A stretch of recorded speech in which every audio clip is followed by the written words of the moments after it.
12.3 비상계엄 1년을 맞아서 이재명 대통령이 대국민 특별 성명을 발표했습니다. 이 대통령은 내란 극복의 공을 국민에게 돌렸는데요. 계엄 1년을 맞은 여야의 분위기까지 각종 정치권 이슈들 최창렬 용인대 특임교수, 이종근 정치평론가 두 분과 이야기 나눠보겠습니다. 두 분 어서 오십시오. 안녕하세요. 네. 자, 이재명 대통령이 발표한 특별 성명 이야기부터 먼저 하겠습니다. 내란 청산과 관련해서 통합도 정의로운 통합이라고 강조를 했거든요. 이 부분 좀 어떻게 들으셨어요? 지난 1년 동안 1년을 회고해 보면 내란 특검도 지금 진행되고 있고 예. 종료를 앞두고 있습니다만 내란 우두머리 피의자 윤석열 전 대통령도 지금 이제 재판 중이고 합니다. 그럼에도 불구하고 지금 오늘 새벽에 추경호 당시 원내대표 영장이 기각되고 그랬어요. 그리고 한덕수 전 총리도 기각됐고 박성재 전 법무장관 구속영장도 기각이 되고 그랬습니다. 그러니까 법원의 판단이니까 존중하겠습니다만 아무튼 이재명 대통령의 그 말씀 따나 내란이 완전히 청산됐다라고 말하긴 전 아직은 좀 이른 것 같아요. 통합은 물론 하긴 해야 되겠습니다만 지금 이제 오늘 국민의힘 의원들이 많은 이제 사과가 있었어요. 그러나 장동혁 대표는 의회 폭거에 맞선 비상계엄이 정당했다라는 취지의 얘기. 게다가 바로 며칠 전까지만 해도 이재명 대통령을 끌어내려야 된다. 탄핵해야 된다. 그런 야당과 통합하기 어려울 겁니다, 아마. 통합이라는 게 어느 정도의 그런 서로 다른 세력이 통합하는 것이긴 합니다만, 국민 통합이야 물론 해야 되겠습니다만, 여야 간의 이 점점 이제 극단의 정치가 좀 심해지고, 지난해 1년도 그랬고 말이죠. 이런 상황에서 내란의 잔재, 내란 청산, 이게 이제 보수층 일각에서야 너무 오래 가는 거 아니냐. 이게 특히 이제 국민의힘은 정치 보복이다. 야당 탄압이다. 이런 시각을 가지고 있는데 저는 거기에 동의하지 않아요. 지금 어쨌든 간에 제가 아까 몇 명의 그 구속영장 기각 사유를 말씀드렸습니다만 이런 상황 속에서 막연하게 통합하는 게 대단히 공할 수 있다. 그러니까 이 내란 상황이라는 게 그리고 비상계엄, 위헌적이고 불법적인 비상계엄이라는 게 정말 이게 거의 전무후무한 일이에요. 45년 전에 있고 한 번도 안 있었고 1980년대 이미 제3세계에서도 다 사라진 일들입니다. 이게 일반 형사 사건이 아니에요. 근데 자꾸 이게 일반 형사 사건처럼 자꾸 희석돼가는 측면이 있다. 그러면서 볼 때 계엄 1년 동안 이 부분을 돌이켜 보면서 이재명 대통령의 말씀처럼 청산을 지금 확실하게 해야 된다. 좀 길더라도 힘들더라도 지치더라도 저는 깨끗하게 해야 된다. 그런 말에 동의합니다. 네. 이 정의로운이라는 이 단어에 좀 눈이 가는 것 같습니다. 정의로운 통합, 특별 성명 메시지 어떻게 들으셨습니까? 네, 일단은 이 대통령께서 이제 통합이라는 단어를 이 계엄 1년을 맞아서 쓰신 것에 대해서 평가합니다. 네. 왜냐하면 통합 굉장히 중요합니다. 계엄이라는 것으로 인해서 사실은 굉장히 정신적 충격 또는 경제적 충격 많았습니다. 그리고 그것을 극복하기 위해서 1년이라는 시간 굉장히 긴 시간 아니었고요. 앞으로도 더 노력해야 되겠죠. 하지만 가장 중요한 건 대통령은 어떤 정파의 수장이 아니잖아요. 진영의 수장도 아닙니다.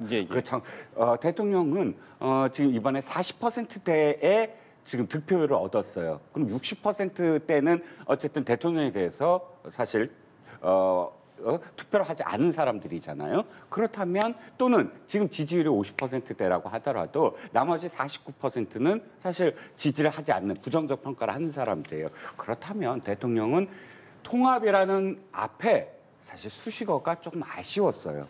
그러니까 정의롭다라는 것이 과연 내가 생각하는 정의, 우리가 생각하는 정의, 어떤 진영이 생각하는 정의라고 여겨지게 된다면 대통령의 지금의 어떤 국정 운영이라든지 또는 민주당의 지금 입법 활동에 대해서 부정적으로 생각하는 사람은 정의롭지 않은 거냐. 라고 여길 수도 있는 거잖아요. 저는 수식어 없이 대통령은 늘 나를 반대하는 사람까지 사실은 내가 지금 대통령으로서의 섬겨야 되는 국민이다라는 자세가 참 필요하다고 생각하거든요. 내란 종식은 사실 사법부가 판단하면 될 일이고 또 내란과 관련된 입법의 뒷받침은 국회가 하면 됩니다. 대통령은 그 모든 것들을 아우르는 그런 대통령이 되셨으면 하고요. 그래서 개헌과 관련된 앞으로의 어떤 자세도 어찌됐든 그러니까 어떤 수식어 붙여서 진영의 수장처럼 여겨지는 그런 그 표현은 국민들의 통합에 사실 그렇게 적절하지 않은 것으로 저는 판단이 됩니다. 네, 이외에도 이재명 대통령은 특별 성명에서 12월 3일을 법정 기념일로 공휴일로 지정하겠다는 뜻을 밝혔고요. 또 계엄을 극복한 우리 국민이 노벨 평화상을 받을 자격이 충분하다라고 언급을 하기도 했습니다. 한편 우원식 국회의장 1년 전에 그 날을 되새기면서 국회에서 다크 투어를 진행했는데요. 이렇게 비상계엄 날짜를 공휴일로 지정하는 것 그리고 또 진행되는 행사에 대해서 어떤 생각 가지고 계십니까? 글쎄, 근데 작년도 12월 3일 바로 오늘이었는데 지금도 이제 뭐 저는 국회 그 당일날은 가지 않았었어요. 근데 그 TV에 비치는 그 화면들 상상이 안 하고 너무 끔찍해요. 제가 볼 때 만약에 그때 계엄이 성공했더라면 얼마나 많은 사람들이 전 죽기까지 할 수 있었을 것 같아요. 예를 들어서 거기서 충돌이 일어나고 만약에 누가 쓰러지거나 우발적인 충돌이면 뭐 총을 쏘지 않는다 하더라도 그러면 거기 나왔던 시민들하고 충돌이 벌어지면서 이게 걷잡을 수 없는 저 상황이 갔을 수 있다. 그리고 아닌 게 아니라 윤 전 대통령이 뭐 그런 지시를 했다고 알려져 있는 거 아니에요? 싹 다 잡아들여라. 그건 곽정은 전 사령관이 재판정에서 나와서 한 얘기잖아요. 내 앞에서 쏴주겠다라는 얘기도 했다라는 거 아니에요, 지금? 이런 상황이기 때문에 이 부분을 정말로 이 3일 날이 비상계엄이 선포돼서 대한민국의 민주주의가 45년 전에 후퇴행했지만 또 바로 몇 시간 만에 계엄을 해제했어요. 국회에서 해제하고 어쨌든 6월 3일 날 대선을 통해서 새로운 정부가 들어섰고 일련의 과정을 보면 아주 이중적이죠.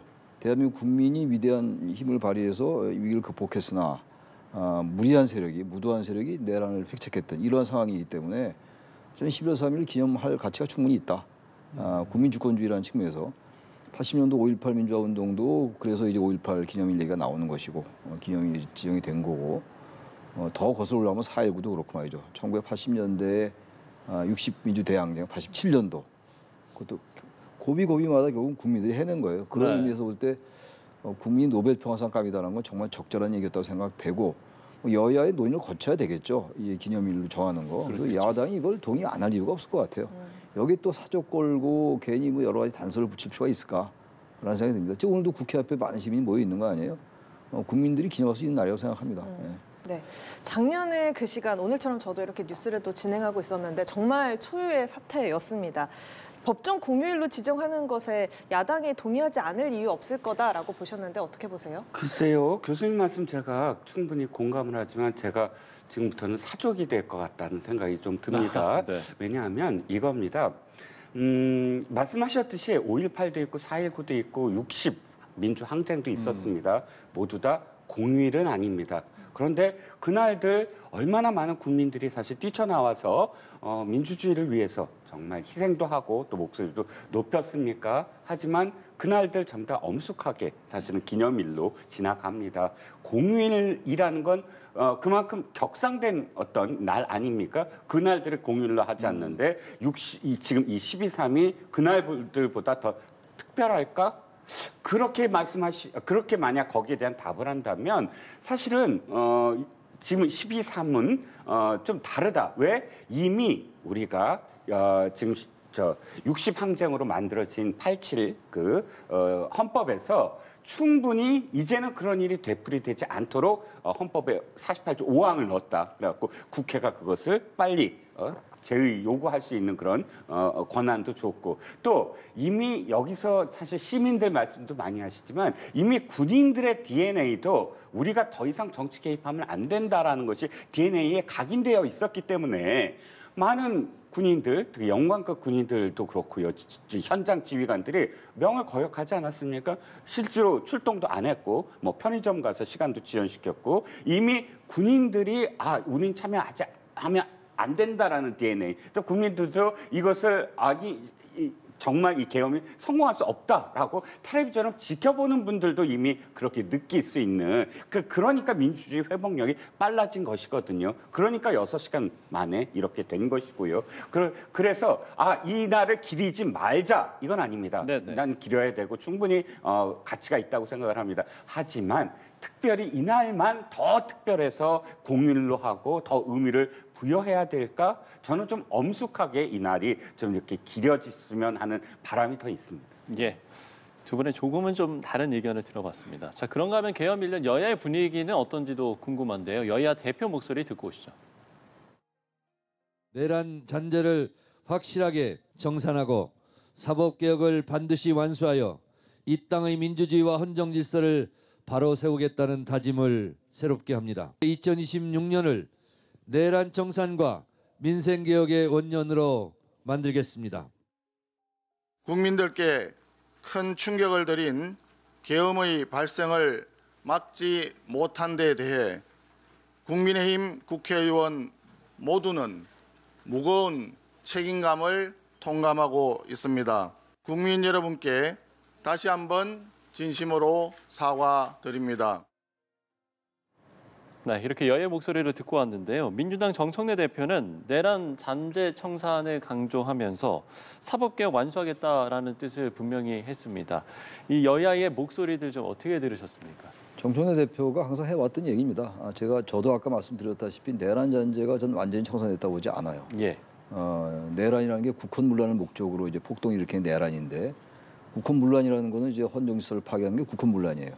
내란이라고 충분히 정의할 수 있다. 현재 뭐 내란 우두머리 혐의로 이제 윤석열 전 대통령 기소돼 있습니다만, 이게 사법개혁 문제인데 이게 이제 사법개혁을 둘러서 여러 가지 특히 여야 간에 지금 논쟁이 있는 겁니다. 지금 왜곡법도 만든다고 얘기하고 있고, 그리고 내란 전담부, 재판부, 대법관 증언 문제라든지 사법행정위원회 설치 등등, 이건 어쨌든 여야 간에 굉장히 그 대립의 골이 깊은 의제들이에요. 그러니까 이 부분은 충분히 논의 좀 해야 된다고 생각하고, 그럼에도 불구하고 이 사법부가 상당히 지금 어쨌든 과거와는 달리 부신을 받을 만한 상황이라고 저는 생각해요. 굳이 뭐 지기현 부장보다 또 얘기하기 또 민망하긴 합니다만, 예. 그때 일도 그랬고 뭐 구속기간 이 계산하는 것 때문에 석방하고 난 다음에 여러 상황을 보면은 참으로 이해 안 가는 면이 많아서 지금 이제 민주당의 사법개혁은 그대로 다 되지는 않겠죠. 그럼에도 불구하고 전 사법부가 어느 정도 이제는 여러 가지를 한번 되돌아볼 필요가 됐다. 그 조희대 대법원장이 지난 5월 1일 날 꽤 됐습니다만, 그 당시 대선 후보였던 이재명 대표 사건에 대해서 당시 이제 후보였습니다만, 네네. 파기환송한 것도 참 납득되지 않는 일이고, 대선이 6월 3일로 정해졌는데 고등법원에서 이제 파기환송이 됐으니까 6월 19일로 2심을 날짜 잡은 것도 이해가 가지 않아요. 이런 걸 볼 때 물론 법적인 테두리에서 했다 하더라도 그런 면에서 볼 때 정청래 대표의 표현이 다소 과할 때가 있을지 모르겠으나 충분히 논의할 만하다고 생각하고, 송원석 원내대표의 이 말은 참 의미가 있는 것 같아요. 어쨌든 그동안의 스탠스는 완전히 달라진 거거든요. 예. 또 장동혁 대표하고도 약간 좀 엇갈리는 약간이 아니죠. 장동혁 대표는 의회 폭거에 맞선 계엄이다. 완전히 거의 윤석열 전 대통령 수준인 것 같아요. 윤 전 대통령도 12월 3일 날 작년 반국가 세력을 척결한다. 자유헌정질서를 수호하기 위해서 비상계엄을 선포합니다. 이게 작년 11월 3일 10시 27분 얘기예요. 예. 의회 폭거에 맞서기 위해서 비상계엄을 선포한다. 정당하다. 이런 얘기잖아요. 근데 거기에 비해서 송원석 원내대표는 전혀 그렇지 않아요. 계엄에 맞서 막지 못한 데 대해서 국회는 모든 책임감을 통감하고 있다. 이건 단서가 있다 없어요. 여기는. 조건이 없단 말이에요. 진작 좀 이런 얘기 하지 않았을까라는 생각이 들어요. 오늘 어쨌든 좀 충격에 가까울 정도로 이 송원석 원내대표의 얘기와 장동혁 대표의 이른바 그 당의 투톱의 얘기가 너무 달라서 예. 이게 좀 무슨 조화인가? 게다가 이제 국민의힘 내부의 또 여러 의원들의 그 산만하지만 어쨌든 일관되게 계엄에 대해서 잘못했다라는 메시지가 나오는 것 같아요. 그건 다행인데 과연 이제서 이 사과만으로 되는 것인지, 그건 또 별도의 문제인 것 같습니다. 예. 지금 이제 국민의힘은 사과를 두고 지도부에서 지금 엇갈린 반응들이 나왔고, 지금 보면은 뭐 말씀을 해주셨습니다만 장동혁 대표 같은 경우는 사실 뭐 어떤 뭐 입장이 나올 것인가 안 나올 것인가 뭐 이런 이제 얘기들이 나왔었습니다만, 결국 이제 SNS에 이제 글을 올린 부분들도 있었고, 지금 전반적으로 여야의 이 분위기 어떻게 보시는지요? 일단 야당이 지금 송원석 원내대표를 높이 평가하셨는데 사실은 평가받을 만해요. 사과를 분명히 해야만 합니다. 하지만 당을 지금 상징하는 당 대표가 계엄의 정당성에 대해서 얘기를 했어요. 그 입법 폭주 때문에 폭거 때문에 계엄을 했다라는 그런 표현을 당 대표가 했기 때문에 지금 원내대표의 어떤 사과가 거의 뭐랄까요 효력이 반감됐고 또 한 가지 아쉬운 건 이겁니다. 사과 이번 처음 아니거든요. 이 국민의힘 지도부가 이미 오래전에 사과한 경우도 많아요. 사과를 되풀이한다는 건 뭐 때문이죠? 행동을 하지 않아서요. 사과하는 세 가지가 필요해요. 사과의 요건이. 첫 번째는 대상을 특정해야 된다. 두루뭉술이 오늘 사과합니다. 그게 아니라 어느 분한테 사과를 합니다라는 특정해야 되고 두 번째는 뭐냐면 뭘 잘못했는지 정확하게 적시해야 돼요. 세 번째가 가장 중요한데 앞으로 이런 일이 발생하지 않도록 내가 어떻게 하겠다라는 의지의 표명, 액팅 플랜이 필요해요. 네네. 그런데 지금 송영길 원내대표의 그 사과는 3번. 그래서 어떻게 하겠다는 건가가 사실은 정확하지가 않아요. 그래서 윤 대통령을 추앙하는 윤호개인과 단절하겠다. 예를 들어서 이건 액팅 플랜이 될 수 있어요. 그런 진정성 있게 그 행동에 대해서 국민들이 받아들일 수 있거든요. 근데 오늘 하루 종일 군인들이 의회에 들어가는 모습이 모든 방송에서 다시 되풀이되고 다큐멘터리 나오고 그러니까 사과를 할 수밖에 없다가 아니.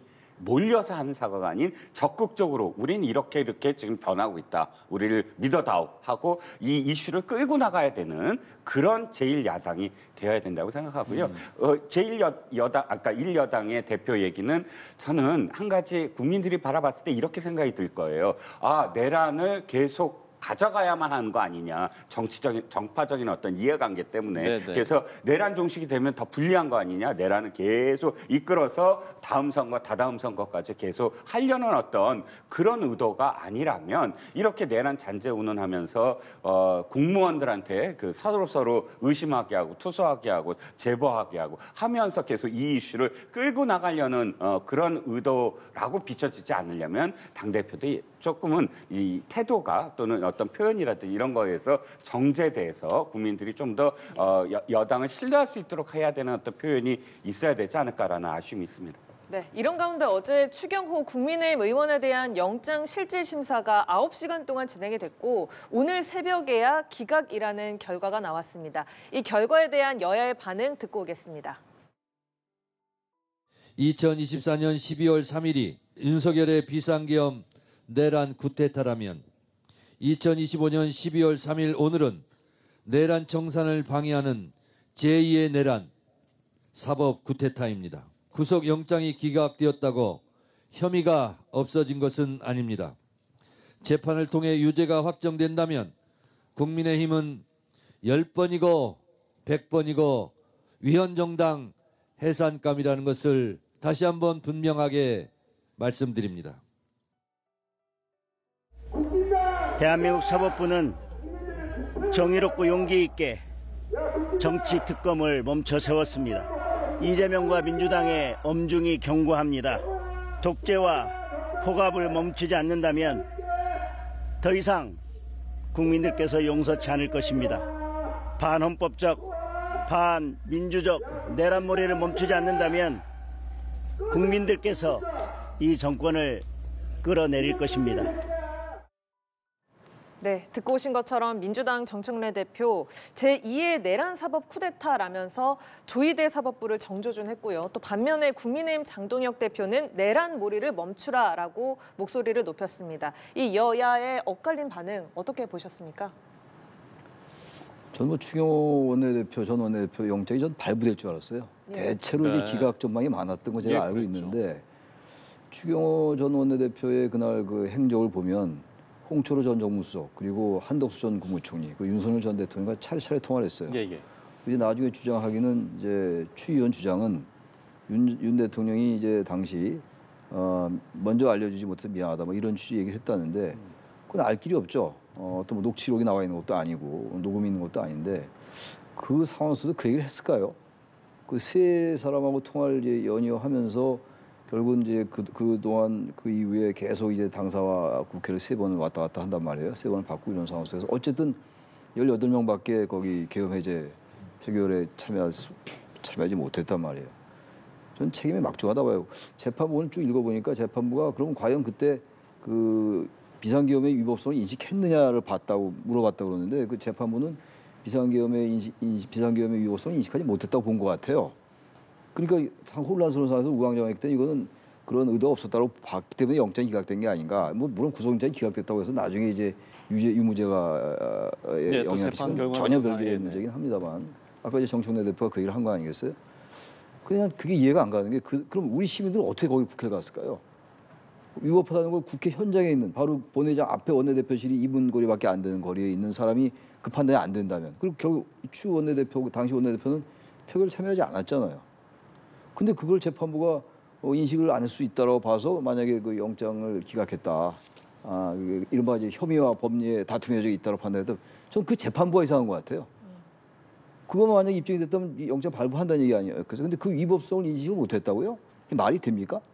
법원이 판단했으니까 뭐 존중해야 되는 거겠죠. 그래서 제가 볼 때 지금 이 정청래 대표의 말이 과하게 느껴지지만 전혀 과하지 않다. 사법부가 뭐 사법 구태타 이런 건 하나의 표현의 문제니까 그걸 가지고 트집 잡을 건 아니라고 좀 보고 그건 정치적인 정청래 대표의 하나의 이거 관습에 해당하는 문제니까 그게 중요한 게 아니고 저 사법부가 참 이상해요. 아까 제가 그 지기현부 재판사 말씀도 드렸습니다만 그런 상황이기 때문에 저는 이 말 자체가 일리가 있다고 보고 반대로 이 뭡니까 지금 이 장동혁 대표에게 말이죠. 도저히 이해가 안 가요. 이해할 수가 없어요. 이거 아무리 이해를 하고 아무리 정치 공학적으로 그렇게 해야 자기 정치를 할 수가 있고 당내에 취약한 세력을 착근시킬 수 있고 그거와 어쨌든 소통함으로써 자신의 정치 입지를 탄탄하게 한다라고 아무리 생각하려 해도 저의 이 짧은 생각은 이해가 가질 않아요. 이 장동혁 대표의 말은. 거의 윤석열 전 대통령이 오늘도 뭐 입장을 냈더라고요. 거의 그 수준인 것 같아요. 논평할 가치가 없다. 좀 그렇게 생각합니다. 네, 정말 긴 시간 기다림 끝에 기각이라는 결과가 나왔는데 이에 대해서 장동혁 대표 사법부가 정치특검을 멈췄다라고 이야기를 했고 정청래 대표는 역사가 윤석열 정권과 조희대 사법부가 한 통속이었다라고 기록할 것이다. 정말 정반대의 시각을 보여주고 있잖아요. 네. 어떻게 보세요? 영장이 기각됐으면 사실은 특검의 실력이 없는 겁니다. 제가 예를 하나 들어볼게요. 론스타 있지 않습니까? 이번에 론스타 완전히 승소했잖아요. 승소한 첫 번째 요인이 뭡니까? 외환카드 2021년도에 외환카드 주가 조작 사건과 관련돼서 승소했기 때문이에요. 근데 그 승소하는 과정이 그 론스타 코리아의 유희원 대표를 그때 당시에 4번이나 영장을 기각해요. 그 당시에 외환카드에 감자를 한다는 그 유언비어를 퍼뜨려 갖고 론스타가 외환 은행의 주가를 폭락시킵니다. 일단 이런 유언비어를 그 퍼뜨려서 그 당시에 그 이 주식을 산 사람들을 엄청나게 손해를 끼쳤잖아요. 그러면 당연히 구속감입니다. 당시에 제가 찾아봤더니 뭐 2번째 그 기각시킨 판사는 무슨 인권법, 뭐 국제 인권법 판사였고 다 그래요. 그러면 그 당시에 당시 그 노무현 대통령 시절에 그 판사들이 전부 작당을 해서 론스타를 전부 다 기각시켰다라고 제가 비판할 수 있습니까? 아니에요. 당시에 검사들이 저 실력이 좀 없었구나라고 판단하는 겁니다. 아니면 정치적 의도라고 지금 정청래 의원처럼 이야기할 수밖에 없어요. 저는 지금 특검들 3대 특검 보세요. 내란 특검하고 김건희 특검하고요. 영장 기각률이 38%예요. 최혜병 특검은 90%가 넘어요. 예. 그러면 자, 한 말씀만 더 드립니다. 이게 영장이 제대로 지금 그 통과가 시키려면 처음에 압수수색 영장 한 그대로 이 지금 그 추경호 원내대표가 원내대표 되기 전까지 3월 달부터 압수수색을 했어요. 그 이유는 뭐예요? 3월 달부터 이미 계엄령을 알고 있었다라는 혐의를 붙잡고 3월 달부터 한 거예요. 그러면 만약에 그런 어떤 혐의가 입증이 됐다면 증거로 갖고 있었다면 이 사람은 그냥 우왕좌왕한 게 아니라 이미 사전에 모의도 하고 계엄을 다 알았다. 그렇기 때문에 이렇게 했다라고 개연성이 있잖아요. 그래서 압수수색을 했잖아요. 아무것도 드러나지 않은 거예요. 지금 추경호 원내대표 언제 소환했습니까? 마지막에 소환했어요. 그리고 원내대표실에 함께 있었다는 5사람 한 번이라도 소환했습니까? 증거 못 찾으니까 소환 못한 거예요. 그들을 소환해갖고 한꺼번에 만약에 증언과 증거를 했다면 됩니다. 안 되는 건 뭐예요? 제대로 증언들을 확보 못한 거예요. 그런데 그걸 갖고 조희대 대법원장 또 얘기를 합니다. 아니 조희대 대법원장이 모든 영장 그 판사들을 전부 다 전화해갖고 이거 기각시켜 했다는 증거 있습니까? 그런 어떤 지금 그 사법부 시스템입니까? 그러니까 저는 저도 사실은 이 기각이 잘못됐다고 생각을 합니다. 아니 당연히 당시 갔었어야죠 본회의장에. 하지만 들여다보면 제대로 수사 못하고 제대로 입증을 못했다. 그러니까 다툼의 여지가 있다라고 표현한 거 아닙니까? 뭐 그래서 두 대표의 표현은 뭐 시간이 없으니까 넘어가더라도 예, 예. 이거를 갖고 정치적인 어떤 해석을 하는 건 어불성설이라고 생각합니다. 예, 알겠습니다. 자, 추경호 전 원내대표의 영장 심사와 관련된 이야기를 나눠봤고요. 자, 그런가 하면 오늘 김건희 씨에 대한 첫 재판이 열린 지 약 2달 만에 결심 공판이 열렸습니다. 특검이 징역 15년에 벌금 20억 원 이렇게 구형을 재판부에 요청을 했는데 김 씨는 이제 최후 진술에서 또 심려를 끼쳐 죄송하다라고 하면서도 또 억울한 점도 있다 이런 이제 최후 진술을 하기도 했거든요. 특검의 구형량 또 김 씨의 최후 진술 어떻게 좀 보셨는지요? 글쎄요, 김건희 씨 얘기도 정말 할 의미가 있는지 모르겠어요. 자본시장법 위반, 네. 정치자금법 위반, 특정범죄 가중처벌상 알선수재법 위반, 알선수재에 해당하는 거. 그리고 지금 이제 그 서희건설로부터 받은 반클리프 목걸이 다 이름 다 처음 하는 것들 아니에요? 그리고 이제 뭐 이우한 화백 그 그림 받은 거 김상민 점검사 그건 아직 기소 여부도 결정도 안 됐어요 지금. 다시 말하면 김건희 여사에게 열거된 게 지금 너무 많아요. 오늘 3개 혐의만 가지고 이제 징역 19년, 15년이 구형된 15년, 거거든. 네. 근데 이거 제가 볼 때 판결이 어떻게 나올지 모르겠습니다만 그러면서 오늘 또 본인의 얘기는 김건희 씨의 얘기는 억울하다. 완전히 국가 권력을 사유화한 사람이거든요. 제가 볼 땐 그래요. 그리고 그야말로 남편의 영향력을 이용해서 자기가 여러 가지의 국가 일에 개입한 권력을 사유화했고 거의 국정농단에 해당하는 거죠. 사실 공직자는 아니었습니다만. 그런데 뭐가 억울하다는 건지 모르겠어요. 그 대선 전에도 그때 사과할 때 얘기했잖아요. 만약에 뭐 남편이 대통령이 되더라도 아내로만 따르겠다. 뭐 그러니 이어서 할 것도 아니겠습니다만 저렇게 얘기해놓고 그리고 또 여전히 억울하다. 그리고 또 자격이 안 가진 사람인데 뭐 너무 많은 걸 받았다나요? 뭐 이런 얘기도 했던 것 같은데 뭐 기억할 가치가 없어서 잘 적어오지도 않았어요 제가. 아무튼 전 김건희 씨의 이 형량이 어떻게 나올지 모르겠고 또 그런데 김건희 특검이라는 게 이제 곧 끝나잖아요. 이제 어차피 네네. 올해 다 종료된다고. 내란 특검도 마찬가지. 이미 최혜병 특검은 끝났고 저는 연장해야 될 것 같아요. 안 밝혀진 일들이 너무 많아요. 이게 만약에 이제 그 경찰로 넘어갈 거 아닙니까? 그럼 특검 아니고 경찰이 해낼 수 있을까요? 지난번 보세요. 특검 나오기 전에 아까 특검의 역량이 상당히 부족하다라고 말씀하셨는데 특검이니까 그래도 이만큼 밝혀낸 거예요. 검찰이 뭘 밝혀냈어요? 김건희 씨에 대해서 전부 무혐의 처리하고 황제 조사하고 정말로 그 당시 이창수 중앙지검장 그때 이원석 전 검찰총장 때 전부 패싱하면서 했던 인사들이었잖아요 그때. 그나마 특검이 이게 돼 있었기 때문에 이 밝혀낸 거거든요. 근데 이 기간이 이제 연장되고 이랬던 건데 더 연장하려고 좀 봅니다. 연장해야 된다고 생각해요. 밝혀진 게 너무 없어요 지금. 게다가 이제 아까 말씀하셨습니다만 해병 특검 같은 경우는 지금 한 명밖에 구속을 못 시켰습니다. 예. 이미 끝났습니다. 아무튼 그래서 김건희 씨의 아까 그 질문 답변은 억울하다. 억울하다 말을 할 만약에 반성을 한단 말이죠. 그 말이 나올 수가 없죠. 어떻게 억울할 수 있어요? 그 많은 거, 그 많은 금품, 그림, 목걸이, 시계 열거하기도 힘들어요. 각종 그리고 무슨 저기 그 여론조사에 개입한 거라 여러 가지들. 그건 뭐 이번 혐의에 들어가 있습니다만 이런 상황에서 뭐가 억울하다는 겁니까 도대체? 예? 이해가지 않는 거죠. 예. 네. 평론가 의견도 듣겠습니다. 일단 뭐 저도 뭐 억울한 건 많지만 잘못한 게 많다. 사실은 앞뒤가 안 맞죠. 억울한 것과 잘못한 게 많으면 잘못한 게 많으면 억울한 게 없어야 되고 억울한 게 많으면 난 잘못 안 했다라는 거고. 그러니까 앞뒤가 안 맞는 그런 그 최후 진술이라고 생각을 하고요. 다만 형량은 실제로 선고되는 건 굉장히 좀 줄여질 것 같아요. 이건 제가 선고에서는, 그걸 바라는 게 아니라 결코 왜냐하면 도이치모터스 주가 조작 혐의와 통일교 금품수수 알선 수재가 징역 11년이에요. 그런데 이 도이치모터스 같은 경우 액수를 특정해서 그만큼의 형량을 때린 거 아닙니까? 근데 보니까 도이치모터스의 공범이라고 하는 권모 씨, 그 권오수 씨하고 또 뭐 주포 등에게 이미 저기가 끝났어요. 대법 확정 판결이. 근데 대법 확정 판결까지도 이들의 수익에 대해서 특정 못했어요.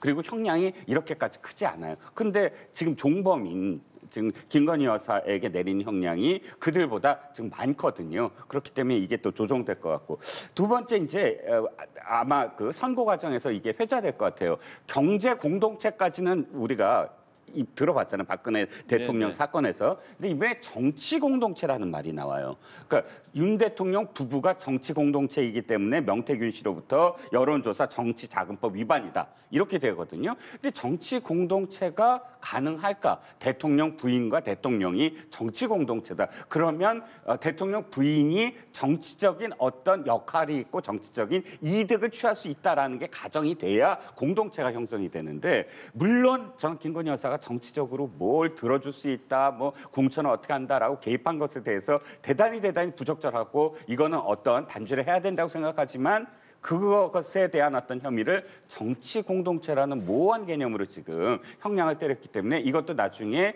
선고 과정에서 상당히 좀 뭐랄까 반영이 되지 않을까라는 생각입니다. 네, 주제를 좀 바꿔서요. 속도감 있게 짚어보도록 하겠습니다. 민주당 문진석 의원이 대통령실 김남국 비서관에게 보낸 인사청탁 문자가 논란이 되고 있습니다. 대통령실에서는 엄중하게 경고를 했다라고 밝혔습니다만 국민의힘에서는 이들을 직권남용 혐의로 고발할 것을 검토 중이라고 밝혔는데요. 이 상황 어떻게 보세요? 부적절하죠. 그 인사청탁 그 대상이 그 어떤 민간기구란 말이에요. 네네. 어떤 그 국가가 관장한 기관도 아니에요. 이건 다시 말하면 이제 그 권력을 가지고 이제 그 자리에 넣어달라 이런 얘기 아니에요. 그러니까 이제 그 얘기가 이제 훈식이 형하고 뭐 누구 누나 현지 누나, 네. 현지 누나와 이제 훈식이 형한테 얘기하겠다 이런 건데 예. 이거야말로 진짜 민주당에서 그 여권에서 이건 정말 사과 필요가 있어요. 이거는 엄중하게 경고해야 되는 것이고. 직권남용 여부는 그건 제가 법률가가 잘 모르겠어요. 그건 요건이 되는 것인지 만약에 요건이 된다면 해야 되겠죠. 이거는 뭐 대통령실이 뭐라고 지금 그게 질타하고 이러는 거 아닙니까? 이거는 뭐라고 해도 변명의 여지가 없다. 이 부분은 어쨌든 그렇게 생각합니다. 예. 예, 이 문자에 나온 워딩대로 현지 누나, 국민의힘에서는 현지 누나가 실세다라고 이야기를 하고 있는데 일단 논란의 중심에 선 문진석 의원이 오늘 운영회 회의에 모습을 드러내지 않았습니다. 이 해당 논란 어떻게 흘러갈까요? 일단 파장이 클 것 같아요. 왜 파장이 크냐면 네. 우리 이미 알죠. 김현지 부속실장이 왜 그렇게 안 나왔는가를 이번에 입증이 된 거 아닙니까? 그때 야당이 계속 문제 제기했던 건 실세다, 문고리다. 그렇기 때문에 드러나지 않게 하는 거 아니냐. 어떤 것 만사현통. 그래서 모든 인사를 주물른다. 이런 이야기들이 의혹이었는데 이번에 문자로 현지 누나한테 얘기하겠다. 부속실장한테 한국자동차산업협회장 자리를 청탁을 한 거예요. 청탁한 거 드러났잖아요. 그런데 강훈식 비서실장이 이렇게 얘기합니다. 부정확한 정보를 부적절하게 전달했다. 이 말이 무슨 말인지 모르겠어요. 아니, 밝혀야 되는 건 뭐냐면 산업협회장만 했겠습니까? 이 문자만 했겠습니까? 더 많은 걸 아마 김현지 부속실장이 주물렀기 때문에 이렇게 비서관이 원내 수석한테 청탁을 받고 그 두 사람한테 보낸 거 아니에요. 강훈석 비서실장한테 보냈다고 해도 이거는 적절하지 않은데 부속실장한테 보냈다. 자, 단순히 경고나 혹은 사과의 문제가 아닙니다. 이건 법적으로 사실은 공수처라든지 해서 수사가 들어가야 돼요. 왜? 직권남용이죠. 전혀 지금 관여치 않은 이게 만약에 윤 대통령 대통령실에서 이런 일이 있었다 그러면 민주당이 어떻게 했을까요? 저는 상상이 갑니다. 지금 그대로 민주당이나 혹은 대통령실이 그대로 하시면 됩니다.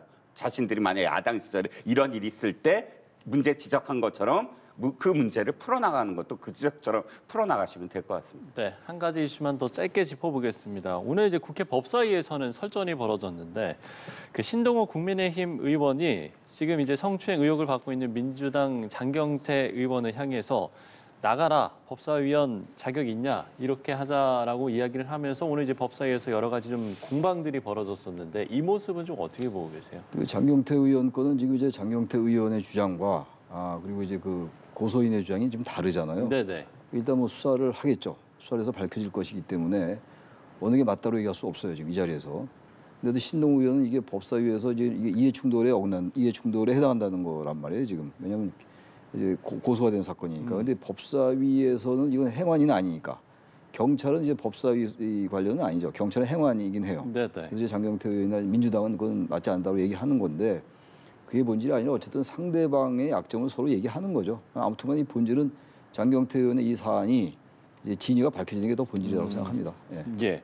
본질은 이제 지금 현재는 이제 진실 공방으로 이제 흐르고 있는 양상이어서 결국에는 이제 그 진실이 이제 드러나야 된다라고 좀 이야기를 해주셨거든요. 옛날에 이런 일이 있으면 무조건 상임위 안 나갑니다. 자신이 억울하더라도 내가 나중에 밝히고 돌아오겠다. 뭐 당도 사실은 나갑니다. 그리고 돌아온 의원들 많아요. 그런데 지금은 그렇지 않는 게 사실은 한탄스럽습니다. 자, 피해자 중심주의 이거 민주당에서 엄청나게 성폭력, 가정폭력 사건 때마다 입에 올렸던 단어예요. 그게 뭐죠?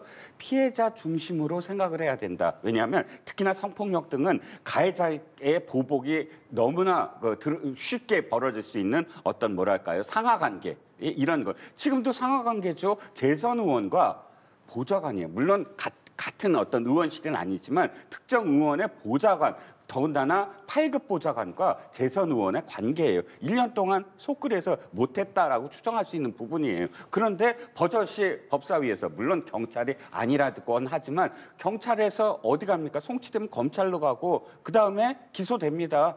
법무부 장관 상대로 지금 하는 법사위에서 내 죄가 없다라고 지금 그런 어떤 태도로 만약에 법사위를 한다 그러면 피해자 지켜보면서 어떻게 생각하겠습니까? 나는 이미 재판 끝났다라고 절망할 거 아닙니까? 그렇다면 피해자 중심주의를 그렇게 외치던 민주당 여러분은 지금 당장 법사위에서 일단은 죄가 있든 없든 상임위에서 나가지, 그러니까 상임위에 출석하지 못하게 하는 것이 너무 도리다라고 생각을 합니다.